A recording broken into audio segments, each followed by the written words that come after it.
need have walked the cobbled streets of this village. This is now a village of amnesiacs, whereas once it was a village of gossip, where once an extraordinary child was born, bringing with it such life, vivid and rich, as it had never been seen in this village before. This is the story of 3 families, 3 houses, what happens in them and between them. I, an ancient whore, Mirella, I will tell you their story, and you must take my word for it. A shriveled old woman who veils her face was once a young girl. Not a particularly beautiful one. In this village, everyone was ugly. But no one particularly cared. Oh, true. Maya had a longing. It was not a longing for ordinary things like love or money. It was a longing that nobody talked about. Fancy walking around with a face like that. An unmarried woman. Terrible. Shameful. Disgusting. It is unseemly for an unmarried girl to walk around with a face like that. Well, who's going to marry her with that look on her face? What's to be done? Putitsa! Send for Potitsa, the matchmaker. So Potitsa, the matchmaker, was commissioned.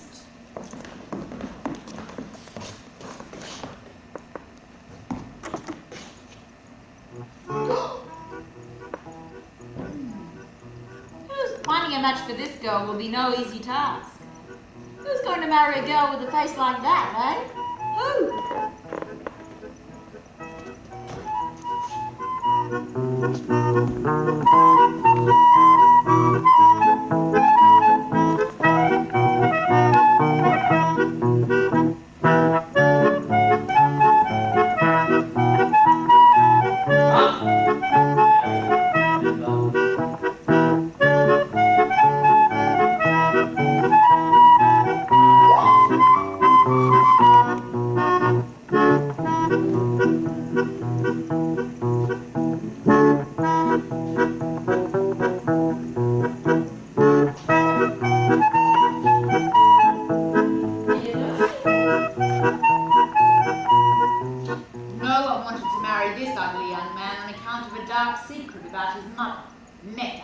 We'll reveal to you later. Theodosios had 7 brothers and 7 sisters, who were brought up mostly by their father, Stefano. Wild. Terrible children. Disgusting. Couldn't trust any of them. Wild animals. I heard the youngest daughter's pregnant. No. To who? Her big brother. Untrue.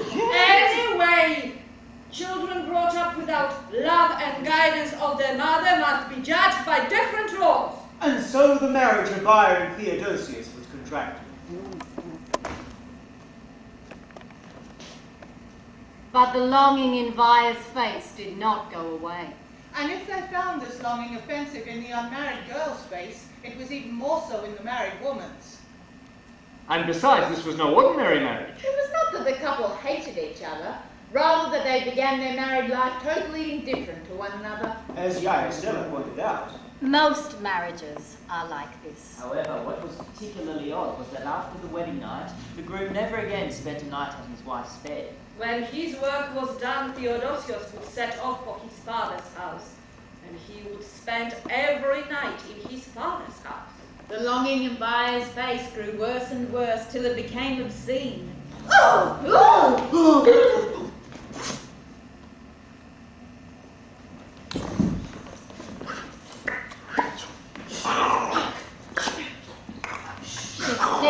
She's sick. Fetch a doctor. Fetch a doctor.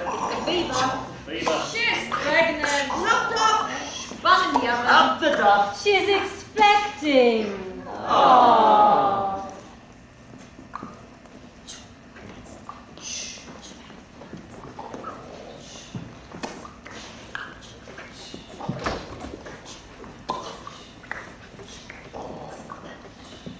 I've decided to call the child Yiorgos after my father. You've decided what?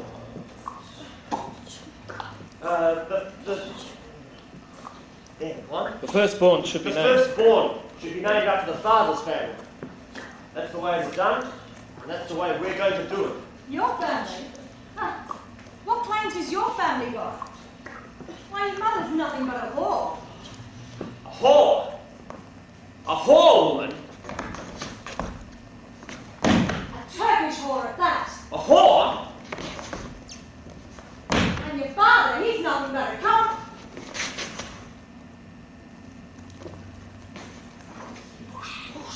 Push her.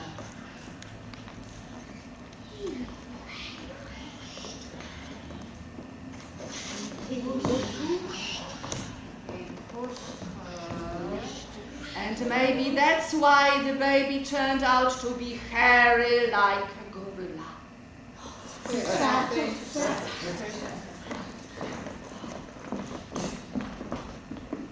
By the afternoon of that very same day, every man, woman and child in the village had heard of the baby gorilla. In this village, every mother had to carry her child 5 miles from the Zandeli hospital with the blood on the walls, over the bridge, and there handed over to its father. All the villagers would gather at the foot of the bridge to see the child. And as they kissed it one at a time, they would say, Oh, what a beautiful child! "May it live for 100 years." May it live for 100 years!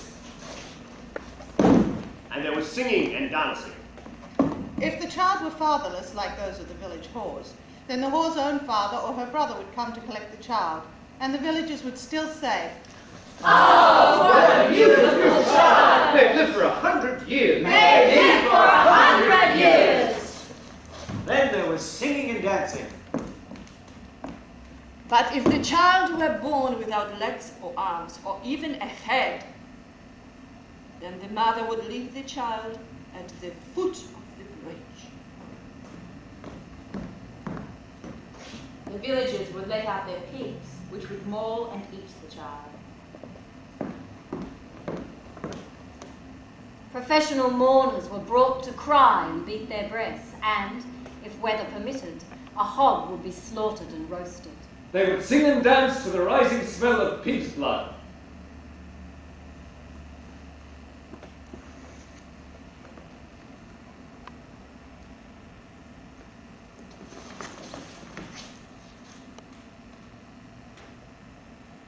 This is wrong. This is all wrong. You're not what I long for. I should smash your ugly head against the rocks. Why don't you cry? All babies cry. It's unnatural.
She'll bring shame on us all! Mama Stella, I've come with my child. Let me in. And that was the last the villagers saw of her and her gorilla child for quite a while.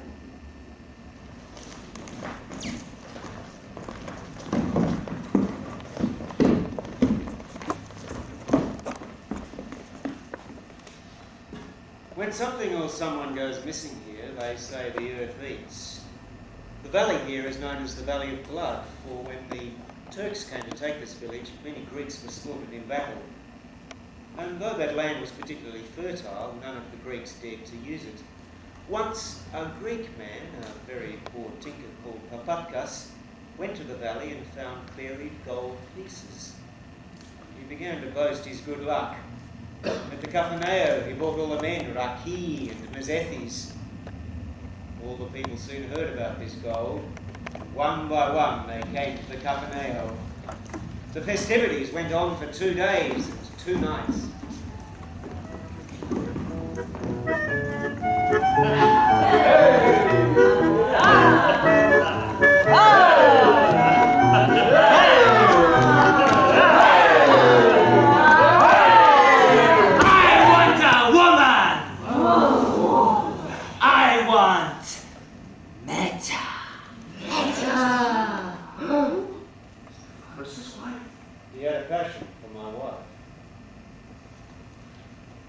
Meta was the biggest and fiercest woman in the village. She kept a clove of garlic under her tongue to sweeten her breath. She would kill wild boars with her bare hands and wrestle with wolves. She once thumped a merchant on the head so hard his eyeballs fell out. She could transform into any animal she wished. A goat with 14 nipples. Any animal, with the exception of a black rooster. Rooster!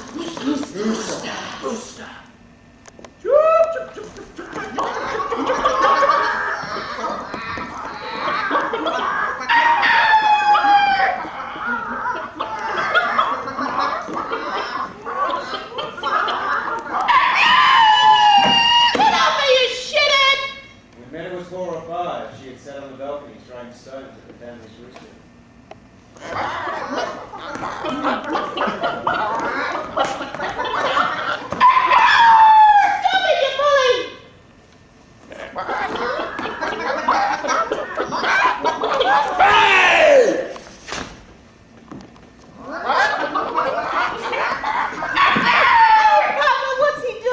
Why, he's ravishing them.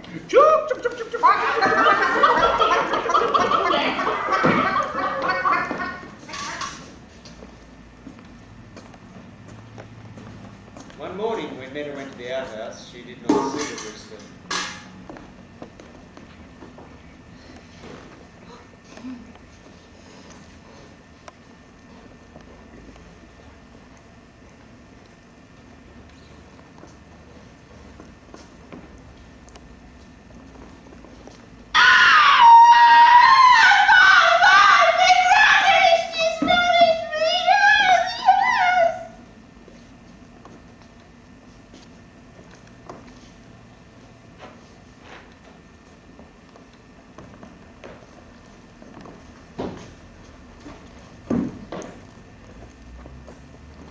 When I first came to the village with my mother, people were very suspicious of me. I was one of the few who could read and write. They said my mother looked like a bull. Sit down, Mum. All the women avoided me. At that time, Meta was sold on the streets to keep her family alive. She was 11 and she was sold for a handful of corn. I felt sorry for her, so I bought her from a family for 2 pigs and a cow.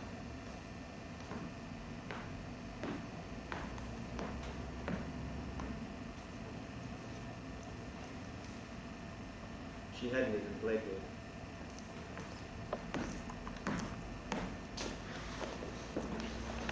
On our wedding day, Turkish criers sang a song. Mothers, don't let your daughters into the yard, because you know the rooster, the cock, he gets very hard.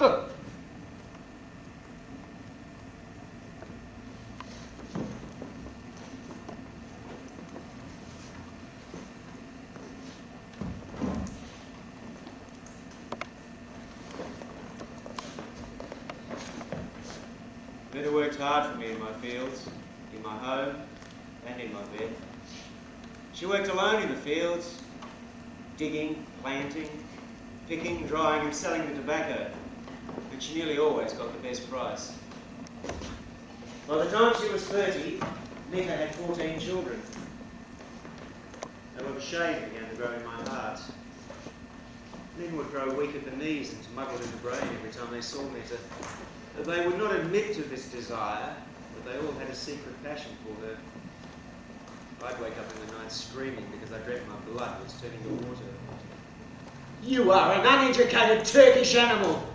A stupid dog. You're worth nothing, do you hear? Anyone could have had you and I saved you. I saved you!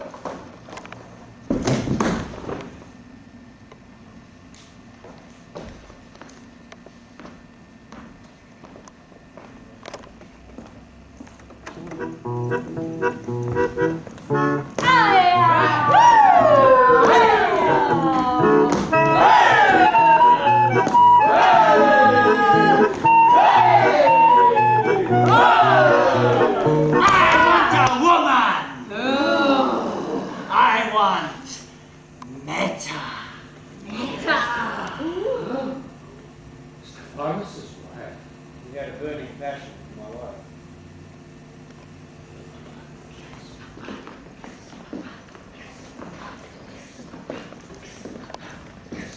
Now, having become the richest man in the village, Papatkas set his heart on Meta. So all the celebrations followed him up the street to our house.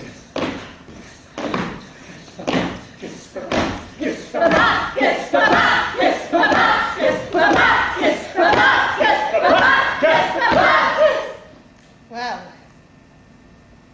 come in.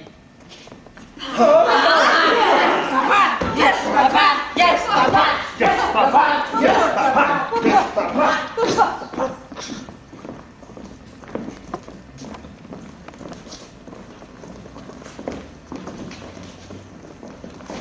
When Papatkas went missing, the good people of the village shook their heads. The 10 pious men said Meta had killed Papatkas. Let's murder Papatkas. Stole.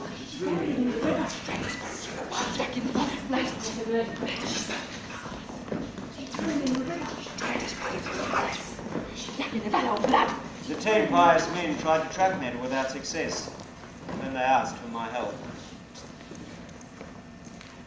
So, one very dark morning, I stole into my wife's room and let loose a black rooster.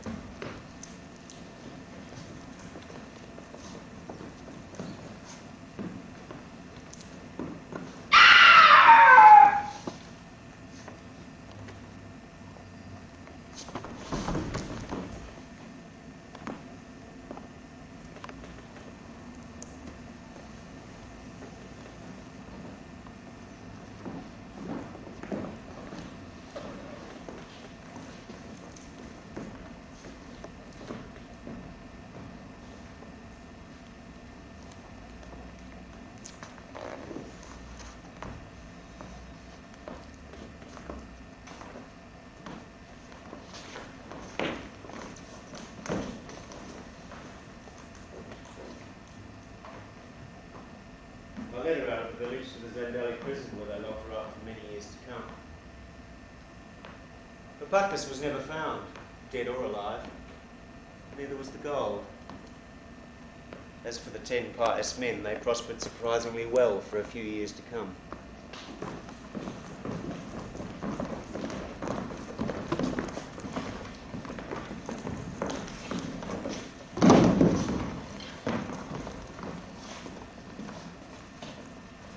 Now, you must not forget Meta there in jail, for where the merchant's eyeballs fell and soaked into the earth, a seed began to grow, the seed of an olive tree. And when this olive tree breaks the surface and grows tall, Meta returns.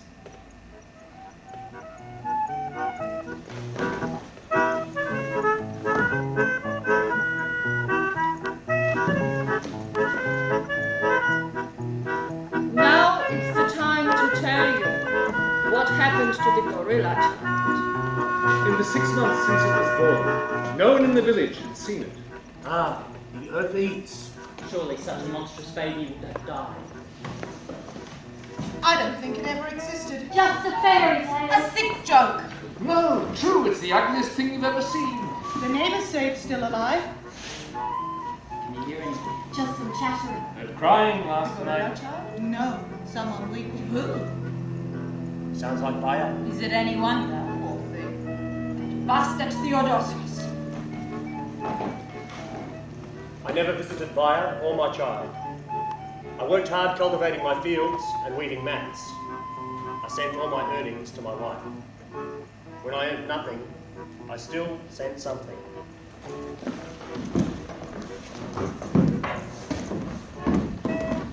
A handkerchief belonging to my mother.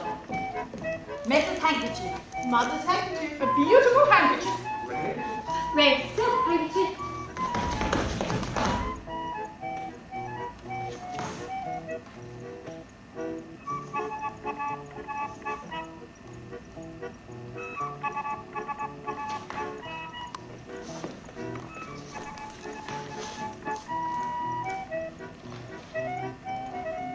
Two dried figs. Just sweet figs. Delicious figs. Tasty fruit. Oh, fruit. Lots of figs.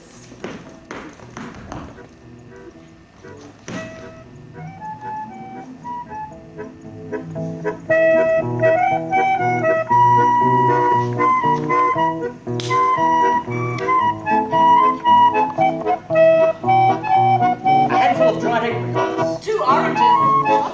Banana juice.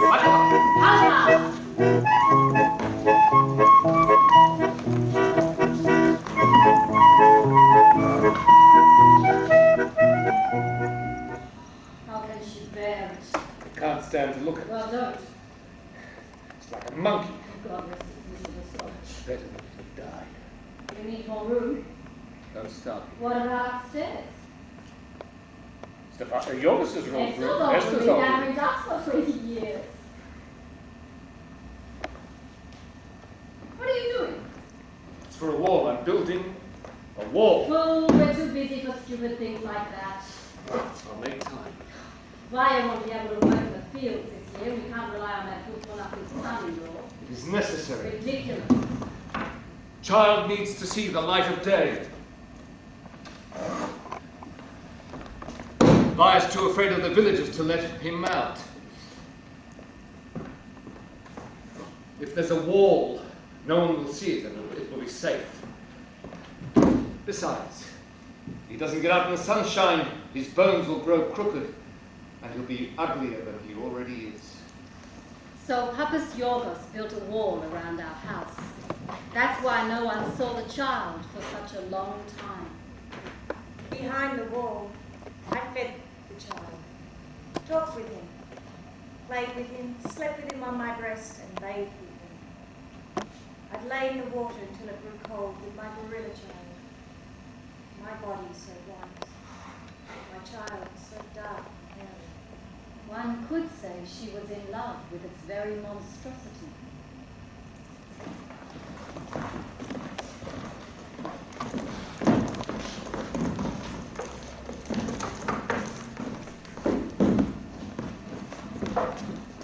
Prosperity goes in waves. When things are going well, the villagers feast and dance, but they always wait for fortunes to change. They even have a name for it. They call it Matyazma. When things began to go wrong in the village, people just accepted that prosperity went in waves. The wine's gone sour. This barrel was good last night. This morning it's sour. Those Turks. Those damned gypsies. Too many pregnant women. Get rid of it. Into the river. Every Sunday morning for the last 20 years, 2 old papouthes have met in the town square.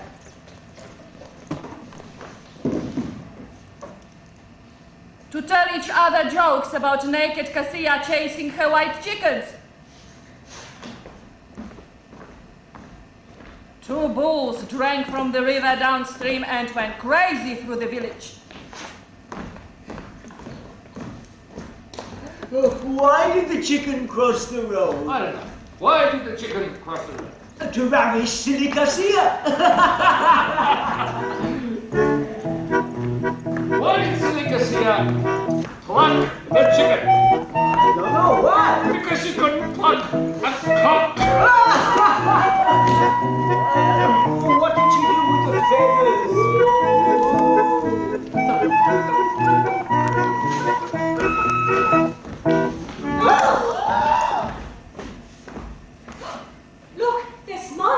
know what they say. If someone dies with a smile on their face, They intend to take someone else with them. Matyasma.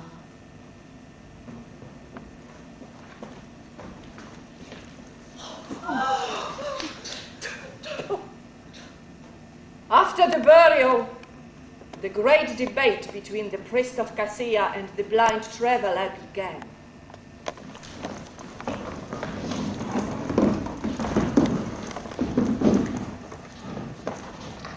We must look into our village to see what is causing this terrible miasma.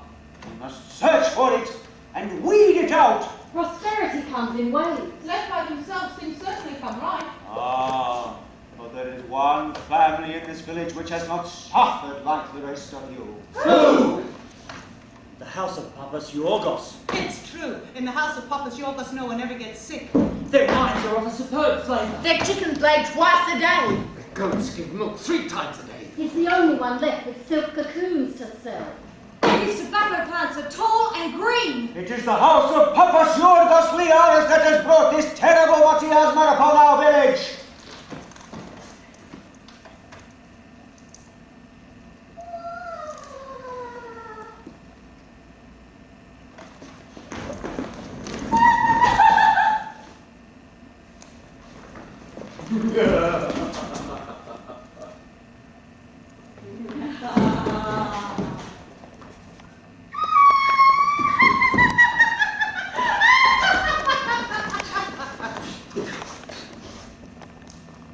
Can someone tell me, this gorilla child, which family is it from? He is the son of Theodosios and the grandchild of Stephanos and Yiorgos. It is the house of Papas Yiorgos, this ill-omened grandchild, this monstrosity of Papas Yiorgos, which has brought this miasma upon our village. The child must be sacrificed! If prosperity comes in waves, then surely this family has been spared disaster because of their previous misfortune in giving birth to such a child. No! Sacrifice the child! The blind traveller. Began to change colour. Skin darkened. His eyes grew beady. His face altered. He was turning into a gypsy. Into a Turk. The Turks wondered. Who in the name of Allah is it? He's a Greek What is your soldier. business with me? What in the devil's name is that? She did. The elders wanted to tie him up. Here. I am the blind traveller. My eyelids have become dry. So dry they scrape against my eyes. I am looking for the mother of the gorilla child. So I can wash my eyes with her milk and be comforted. You want the house of Papas Yiorgos.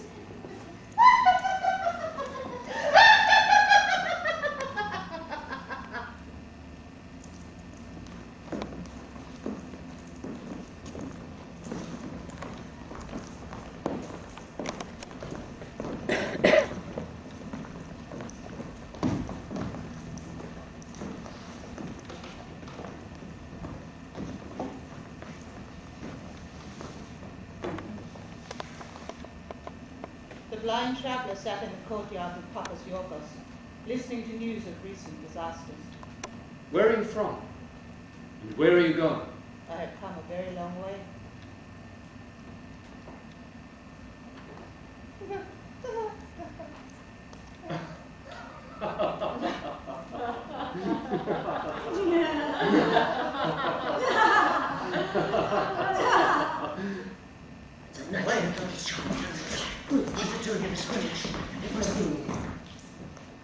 As the blind traveller ran his fingers through its hair, the gorilla child began to laugh.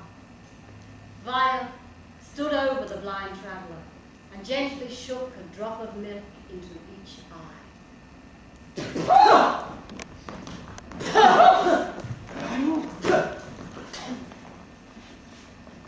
The gorilla child grew to love the blind traveller, and it turned out he knew about everything and did not hesitate to give advice.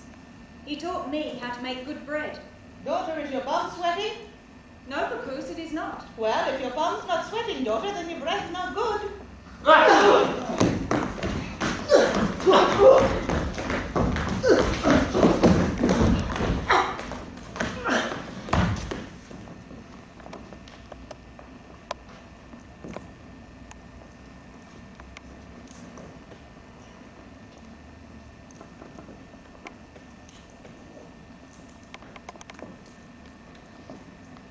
That week, 3 things happened. On Monday, a message came demanding the ill-omened child to be delivered to the priest. On Tuesday, Theodosios found an incredible olive tree, full grown and already bearing fruit, right in the middle of the field. And on Friday, the blind traveler regained his sight.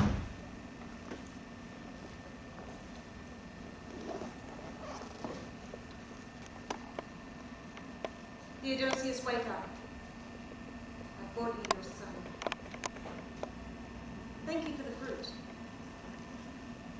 I'm glad you enjoyed them. I like the sweet white chips the best. I've never seen them before. They are dried bananas.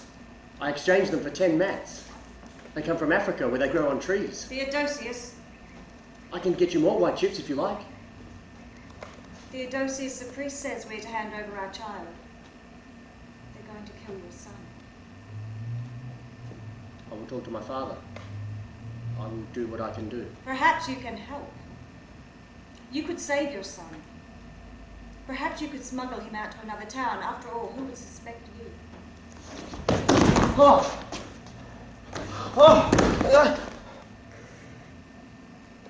There are some things best left to fate.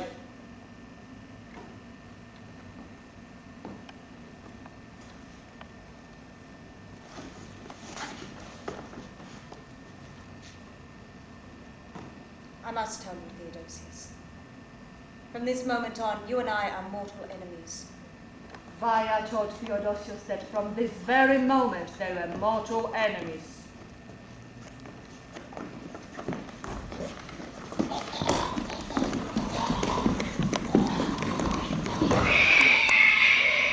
Though it was much too early in the year, Papa's Yiorgos slaughtered the pig.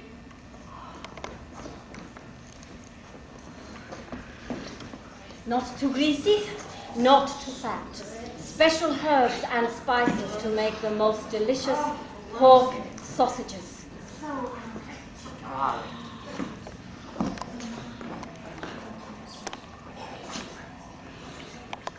Ah, that smells good. Should I use dried or fresh?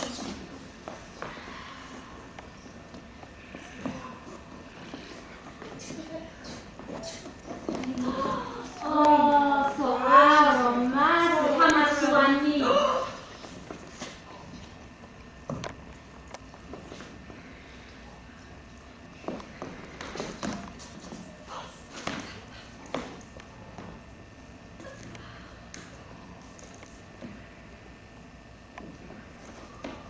Mirella? I know which herbs and spices make the most delicious sausages, Yaya Stella, but before I can tell you, I need to know what and whom they are for. In those days, Mirella was known for her powerful potions. A drop or two in your coffee could send you into a passion to make your head spin. Ah, there was Socrates. Who got drunk? And chased his wife Ritza through the village with an axe. She was a terrible cook. She nagged him all the time. She could only give him daughters. But above all, she had no neck. It was as if God had hammered her neck down upon her shoulders. When Socrates was young and hopeful. He and Ritza had lain together in the field. Everyone knew Socrates would never marry her. And he laughed when he heard she had swallowed half a bottle of bleach. Wash away the shame. But after Ritza gave him that one coffee, Coffee. he couldn't bear to be apart from her. When she was not with him. No, when he could not see her. He felt sick.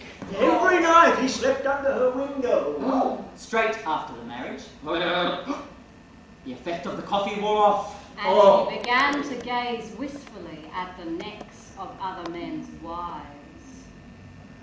It was said that Profitza's potions could ruin families' lives and generations.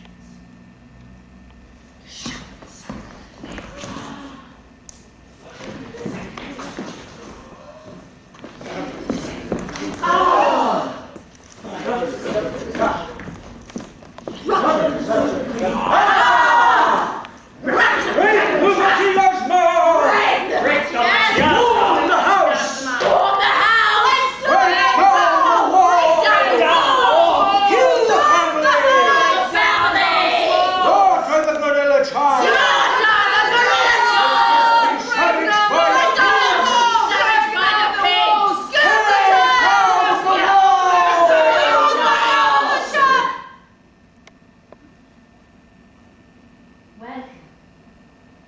We have made coffee. And delicious pork sausages.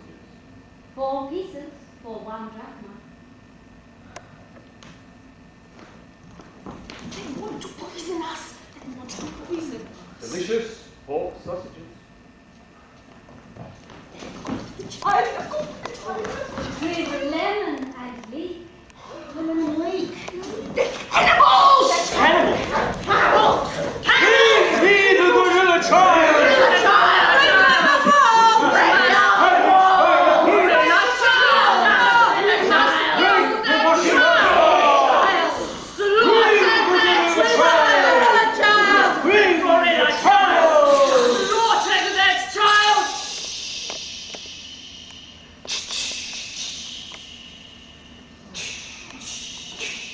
Break the Bachilasma!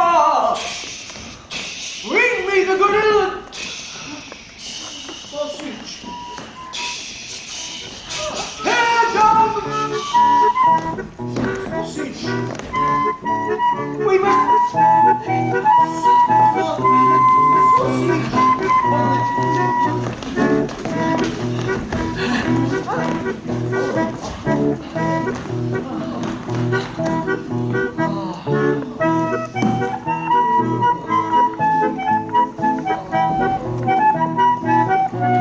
I know which herbs make the most delicious sausages, but I need to know what and whom they are for.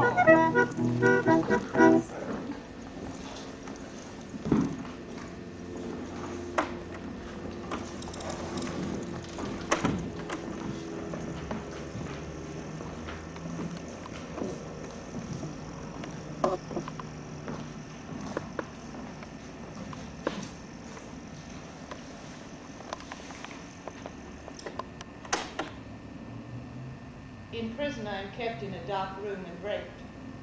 Raped by the person who brings the water, by the warden, by the visitors, by the gardener. Even the man who lives across the road and comes to town every summer, he rapes me. One day, I turn into a man. No one knows who I am. There is no name, no record of a crime. I am set free. Seized with anxious feelings that he never knew as a woman, Meta wanders about the world. He becomes a Jewish dentist in Paris. He loses everything in a war. He escapes to Africa as a male whore. In a sleazy Egyptian bar, he hears the story of his gorilla grandchild. That is when he wanders into the village as a blind traveler.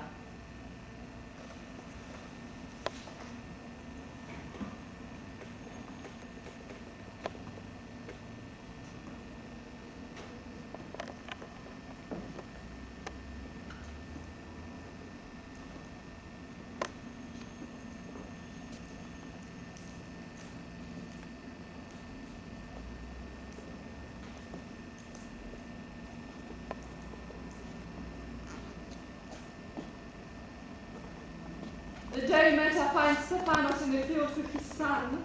She wears silk underwear and a stylish red dress. Her feet are in little gold sandals which match the gold belt around her waist. Hanging off this belt is a sheath, and in this sheath is a dagger. Theodosios never recognises his mother. He is still waiting for the goat with 14 nipples. Meta smooths her hair back and speaks with her son about fertilisers. She climbs up the olive tree, takes off her silk underwear, and shits on her husband's head. Before Meta leaves, she gives Stephanos a dagger so he can dig the earth without ruining his fingers.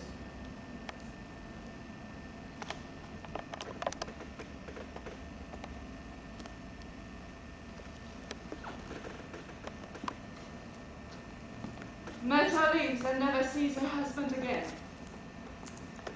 Until the day he walks back into the village with dry brain on his shirt and a shard of bone sticking out of the wound that was once his left eye.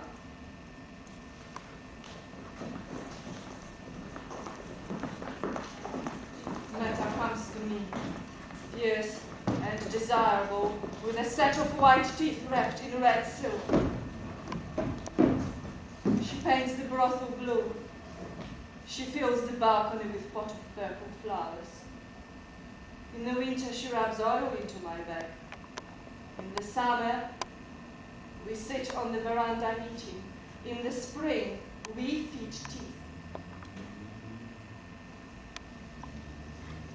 Young men say Meta, who carries ancient whore to bed every night, is filling the village with dead men's smiles. But old people pay good money to eat meat again and to smile. In the autumn, I lie in bed, too happy to sleep, and not even one dead man comes to reclaim his smile. That's how generous the dead are.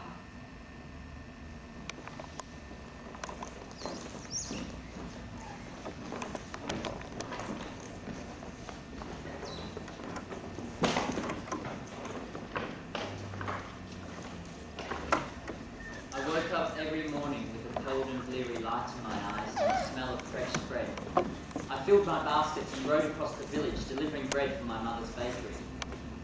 In this ordinary life, there was one thing I liked especially to do. That was to sit in the corner of the shed when all the work was done and read. You're not a child anymore, nor are you a schoolmaster. Reading will only encourage your lonesome nature. Go and help Manolius the Caphexis in the Caphaneo. When Manolius the Caphexis died, leaving no children of his own, I took over the Caphaneo. In the days of progress, there was a school, a doctor, a league of good men, and never enough food. The league of good men drained the field marshes and made new fields.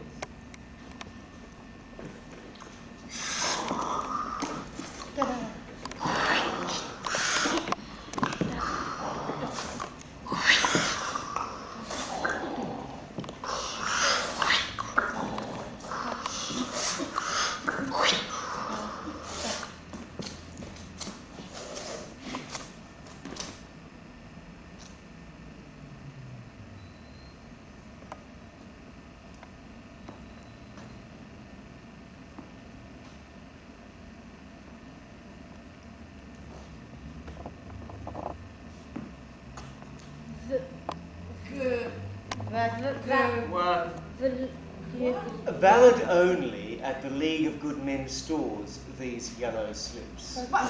Get back to work.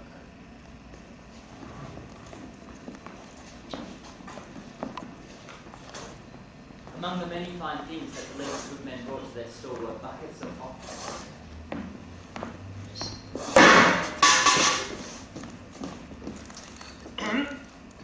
As your doctor, I declare that octopus cures headaches, backaches, makes your daughter's breasts grow round and her cheeks glow rosy. No.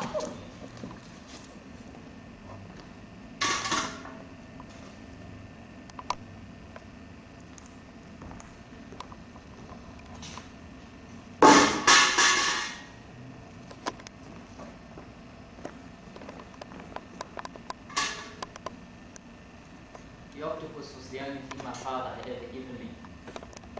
I didn't quite know what to do with it, so I bought some red wine and some onions.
When the League of Good Men heard of the gatherings, they went to the Cafaneo to put an end to all the mischief.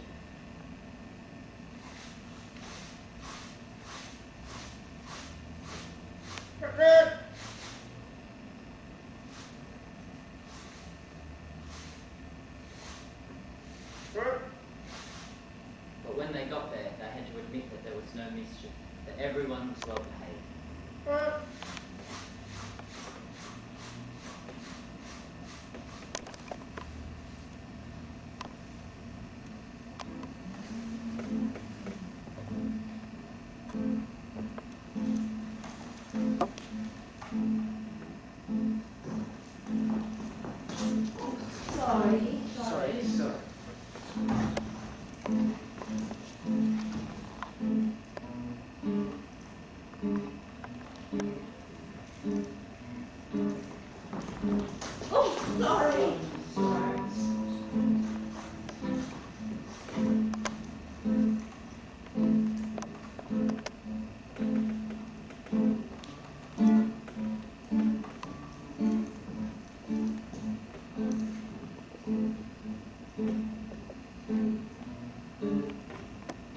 There was almost no one in the village who did not make an appearance at the Cafaneo. Via put on her one good dress and came to her son's Cafaneo. Theodosios saw her there one night. How lovely she has become. Fatima is pregnant again. She'll be on the bus tomorrow. The Games brothers want a boat. Old Colossus is sleeping with young Colossus' wife.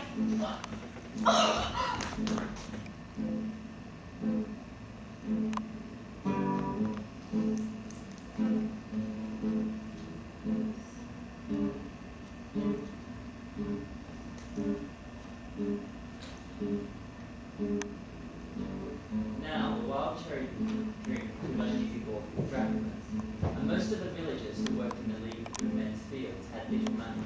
Only the League of Good Men's yellow slip. These yellow slips are shit. I want real man. It's only paper. I want to work for paper. That's all it is. It's yellow slip is shit. Can't even buy the cherry drink. Hey. As your doctor, I declare the wild cherry drink will make, if you drink the wild cherry drink, worms will grow in your mouth and your teeth, they will eat your teeth. But no one paid any attention to the doctor.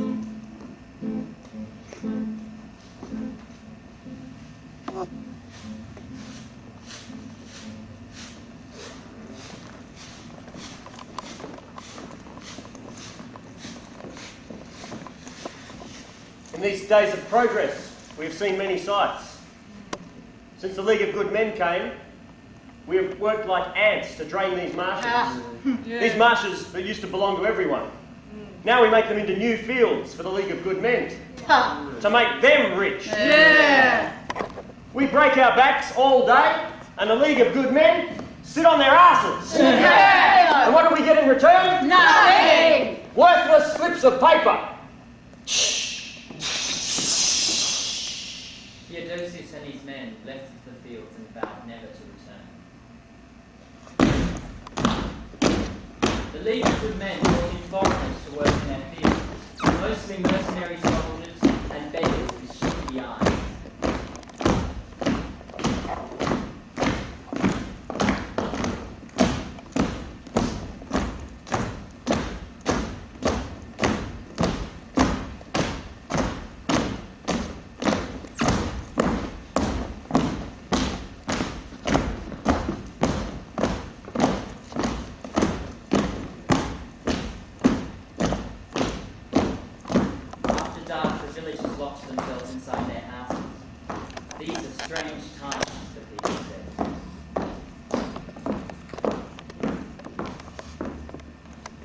What are you doing with this plant? Nothing. Don't you know it is prohibited? It's parsley. It's not parsley. It's poison. Oh, you were going to poison Parsley. You were going to poison the water supply with it, weren't you? Oh, with parsley? It's poison! Oh, parsley! Poison! Parsley! Parsley, all right, it's poison!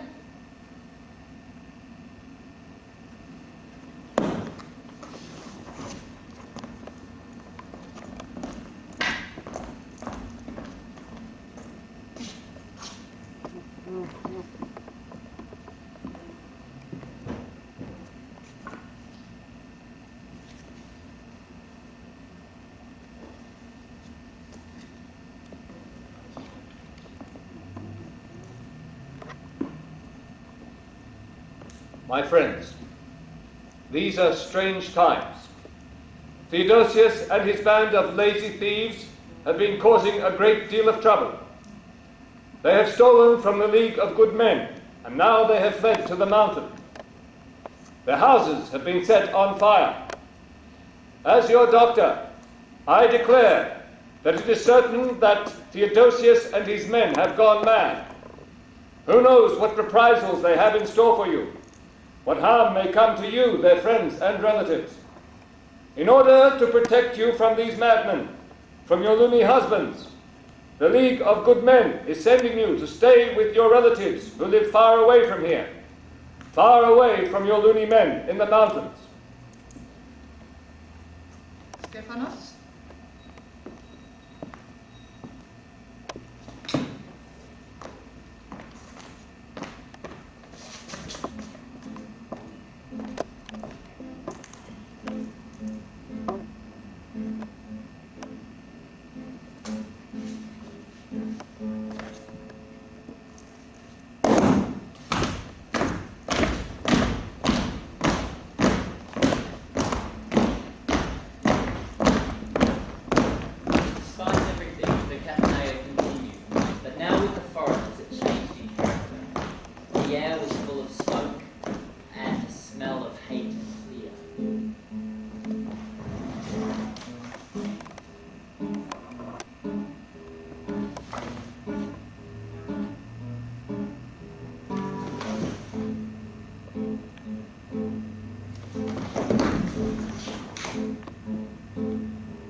Their generosity gave us the ship.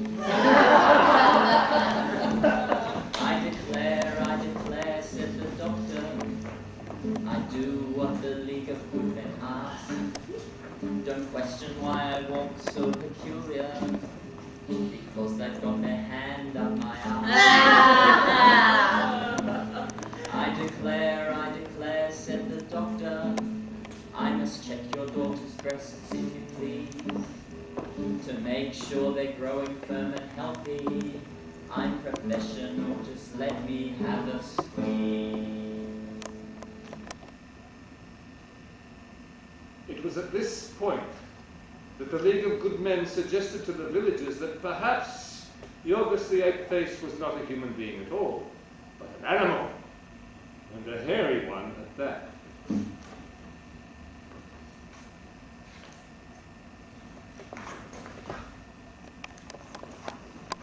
My mother always said I was hairy, but in a manly, handsome sort of way. I declare that Yiorgos the Apeface should be sent to Paris to be cured. What a freak! He's a character. He's an animal. Just a gypsy. I'm a gypsy. He's a Turk. Yes, he's a good Kafetsis.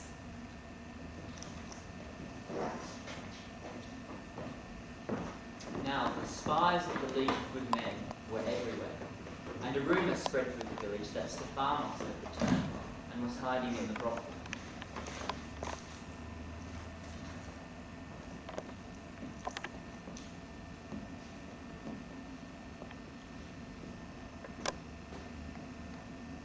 It is starving Beba, the Turkish widow, who brings the child to us.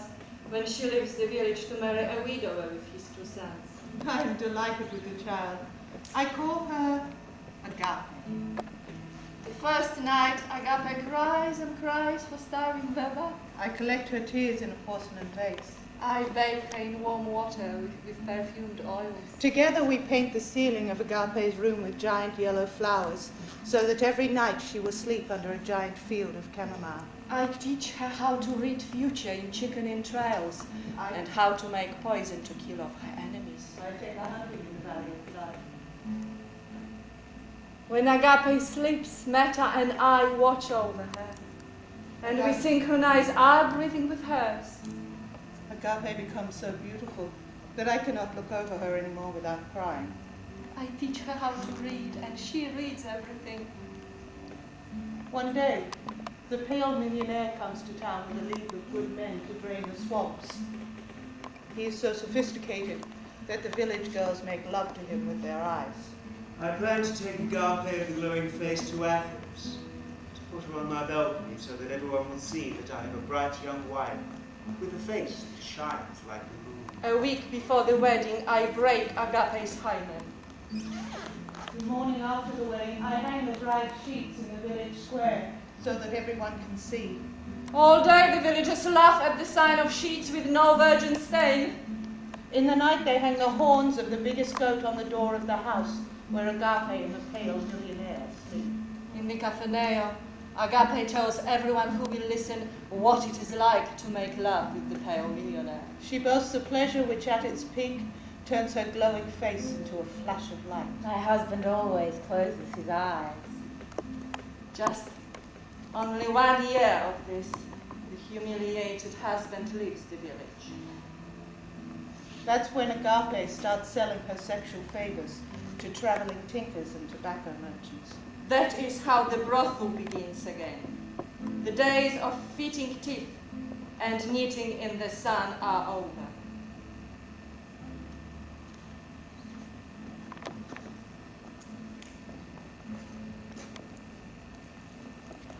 Out of the 57 taken from the village, Stephanos, my grandfather, was the only one to return.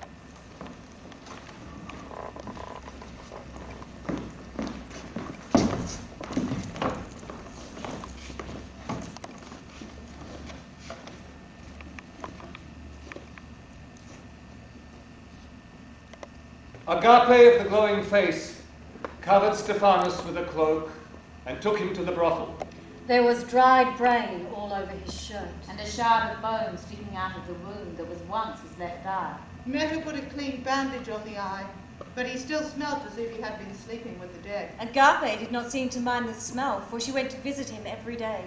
Because his wrist was broken, he dictated his histories to her. One night, he picked up his grandson in a carriage and took him out of the village. They rode for many hours through the forest until they reached the clearing from which came a terrible smell.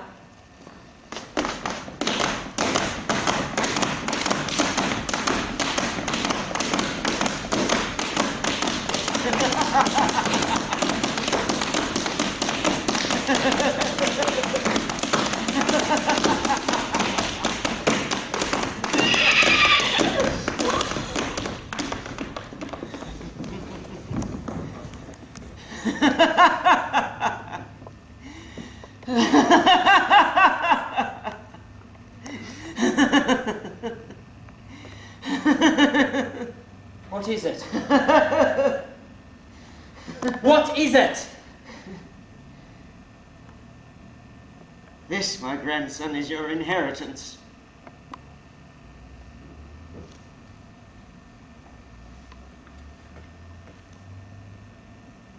These are the histories of our village.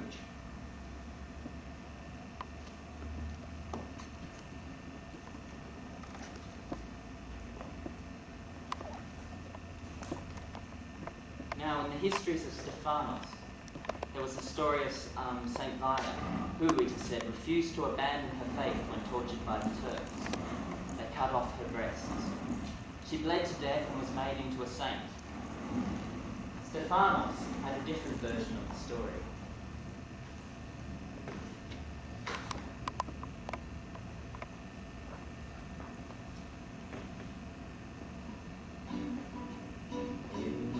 his time, this village was owned by a Turk named Agape. If crops were bad, he didn't mind, the only thing he cared about. Beloved Mustafaki, the Mustafaki was more wonderful than all the handsome young lads put together, admired by girls and men alike. From every window they looked out to behold his golden body. From her bedroom Via watched him as he lay on the rooftop, lying naked in the sun all day. Though she was betrothed to wed another man, Via wanted Mustafaki, and to him she ran. The sun shone bright, the crops grew tall, the wives had many children. Despite the Agape's guarding eye, Via and Mustafaki met down by the river. They lay together in the sand when there was nobody inside, and struggled with each other. For many years the two would meet behind the rock, behind the tree, behind the river. Sometimes they bathed each other, sometimes they would hold each other tight and fall asleep together. But there came a day as he lay in the sun, he who noticed vicious scars on Mustafaki's bum, and Rim had to keep him chained up in a pit when he started moaning loudly in a maddened fit. The sun shone bright, the crops grew tall, the wives had many children. The Aga could not bear to kill his Mustafaki, who'd gone mad from catching rabies. He raised his taxes and he took out his frustration on the town. Then Via had her baby. During the celebrations, Via disappeared and made her way back to the river. Behind the rock, behind the tree, behind the river on the ground was where her husband found her. But it wasn't long till Via got away, and she visited the hole where Mustafaki lay. Via couldn't bear to see him torn apart by his madness, so she put a bullet through his heart. The sun shone bright, the crops grew tall, the wives had many children. The Aga Emir was distraught, he couldn't bear the thought that he'd lost Mustafaki. He had the village set on fire, the house was burned down and he died, holding the golden body. Most people think Saint Via died, but she survived. The Aga's sons came looking angry. They rescued Via from the fire, cause they wanted to know why she killed the Mustafaki. Maybe they were able to make her confess. Maybe she admitted nothing and they had to guess. Either way they put her to a grisly end. In the name of love she died and she became legend. The sun shone bright, the crops grew tall, the wives had many children. The sun shone bright, the crops grew tall, the wives had many children.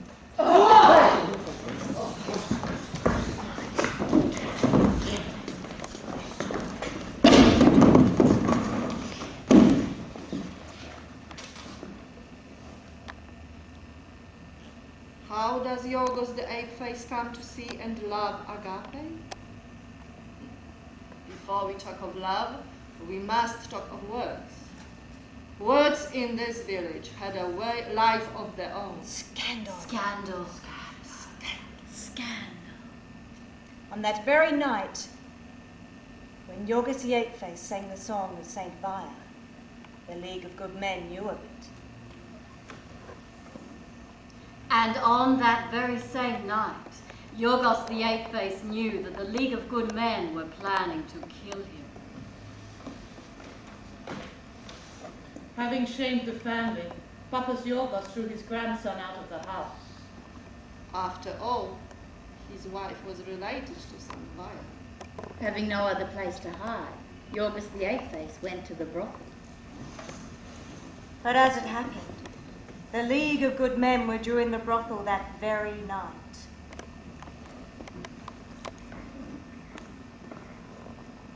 I've seen some ugly men before, but I've never seen a man like this. We should help him. They say he is a good cook. And those songs of his are funny.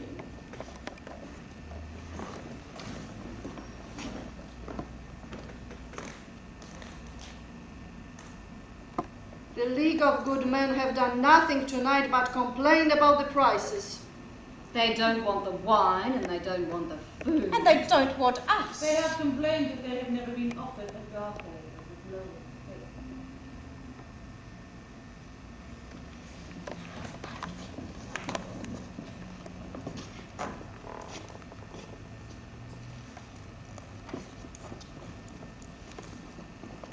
faith. Look through the peepholes. You will see what will happen to your enemies.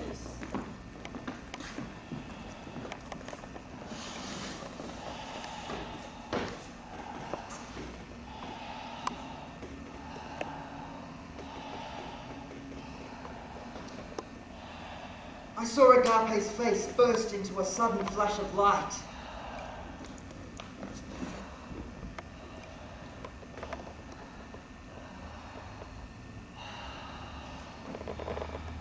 It was like the light that shines in a hungry fox's eyes on a summer's night.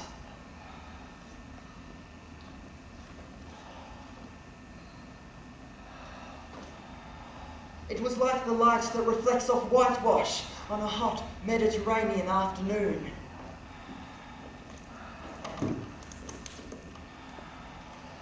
This was the terrible pleasure that Yiorgos the Apeface came to desire.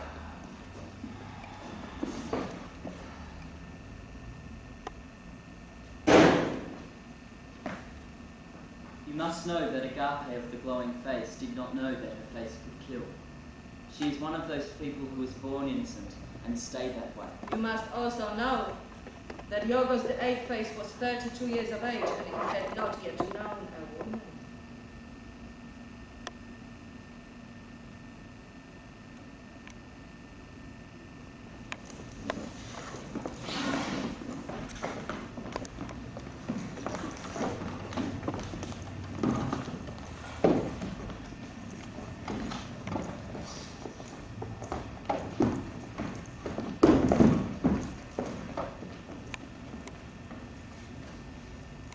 Because of the way of words in this village, people began to believe the Kafetsis had been murdered.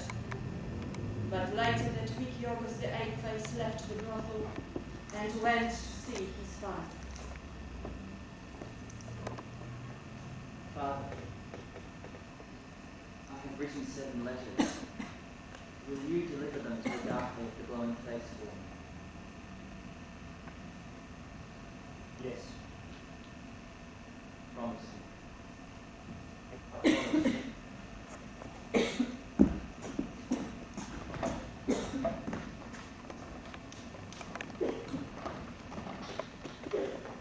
Vaya, I have seen our son. He is still alive. These are his letters. What do they say? They are letters of love. Read them to me.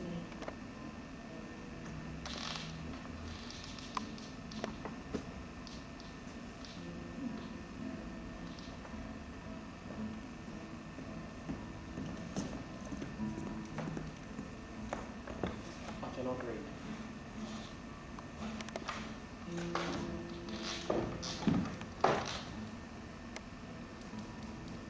I am from a family of educated men. Reading is in my blood. I will learn. I will cook for us.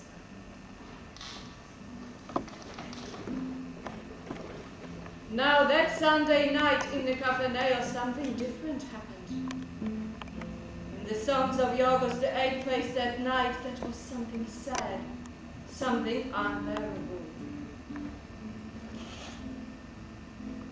Your dreams are lost forever in a time without place, where you stare at your desire but don't recognize the face. You're consumed by such a longing, makes you weak and underneath. There's no relief, not even shelter underneath the shady trees. The leaves all fall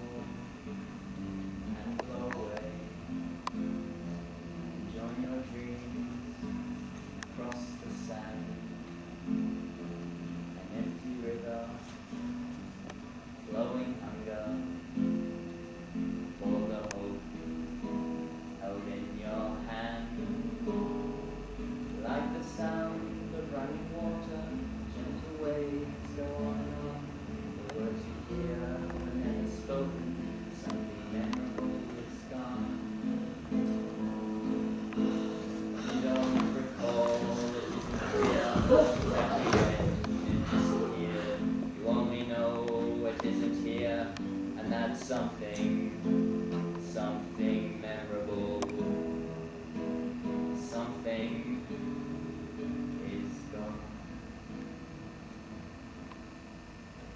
You must tell no one of our meetings. No one. I swear. How's your reading going? It is not easy to learn. You must be patient.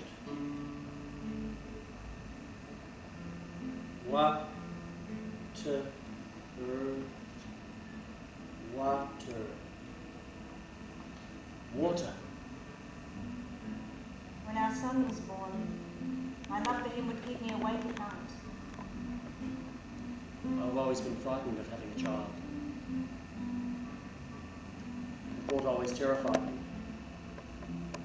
I used to think that having a child, a son, especially a son, was like having a monster that would take everything from you.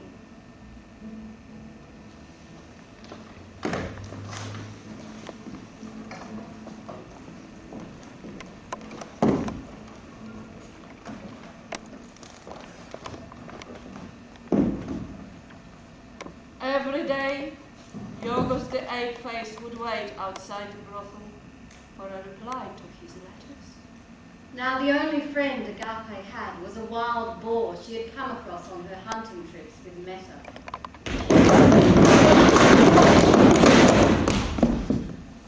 Everyone knew this was Agape's boar, and no one dared touch it. Every day Agape fed the boar chunks of watermelon without even casting Yiorgos a glance.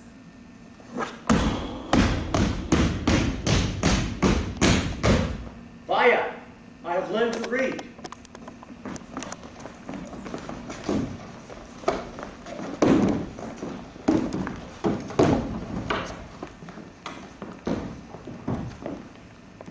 I have practiced with my father's books, and as I promised, I have not read the letters without you.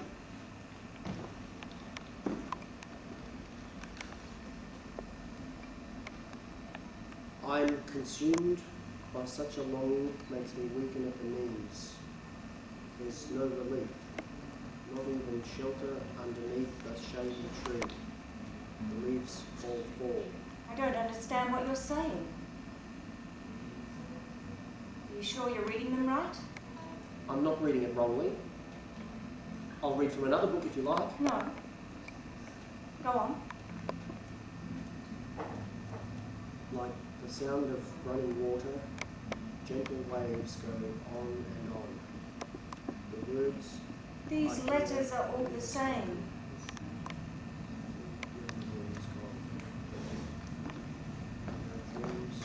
Now lost forever. No What time. nonsense that son of mine writes.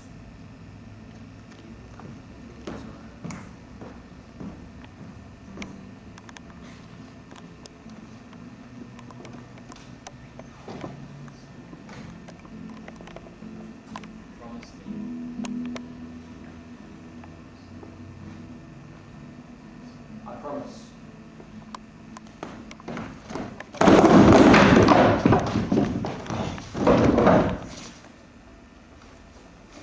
Theodosios was attacked. So Lucius. He insulted their family. Meta saved him. After being rescued by Meta, Theodosios felt too ashamed to go to the brothel, so he returned home with the letters.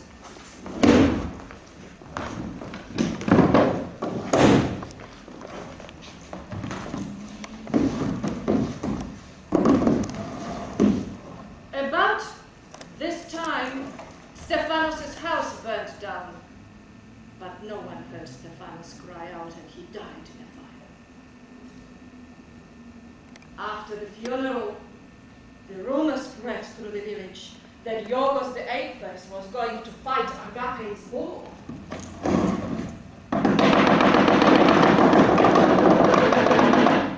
Theodosios, open the door. The letters don't belong to us anymore. You must give them to Agape. Theodosios! But Theodosius was in mourning for his father and did not come out. As for Yiorgos the Apeface, wondered who could have begun the rumor that he was going to fight that war. But the more he thought about it, the more sense it made to fight. And though he knew that he never spoken a word of a fight to anyone, it seemed as though he had started the rumor himself. Perhaps words are written in us long before they are ever spoken. this is the last thought he had before Pig came running across his path. But he did not have the strength of his grandmother Meta. Yiorgos the Apeface was just a Kefensis. When they saw that the Heracopetsis was dead, The crowd turned on Agape's boar, killing it with heavy stones. Agape roasted the boar. And brought it to the brothel for the horse to eat. Via buried her son under the olive tree. Eventually, people went about their business again, as people always do.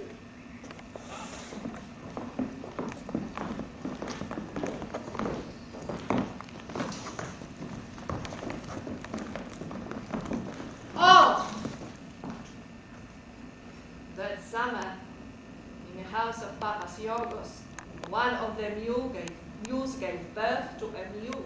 And defied the curse of the Virgin Mary. Well, they say when a good virgin was searching for a place to give birth. The first stable she opened was filled with mules. One mule kicked her in the valley and she cursed all mules. And that is why today you have male mules and female mules. But mules never bear young. Yaya Stella and Papas Yiorgos stayed awake at night. and spoke in hushed whispers about the mystery of their house. The house where a mule gave birth to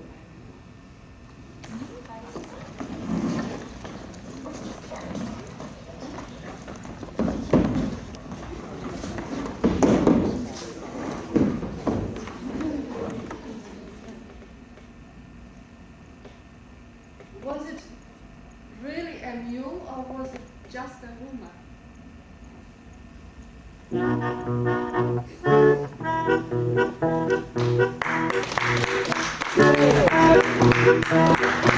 Thank you.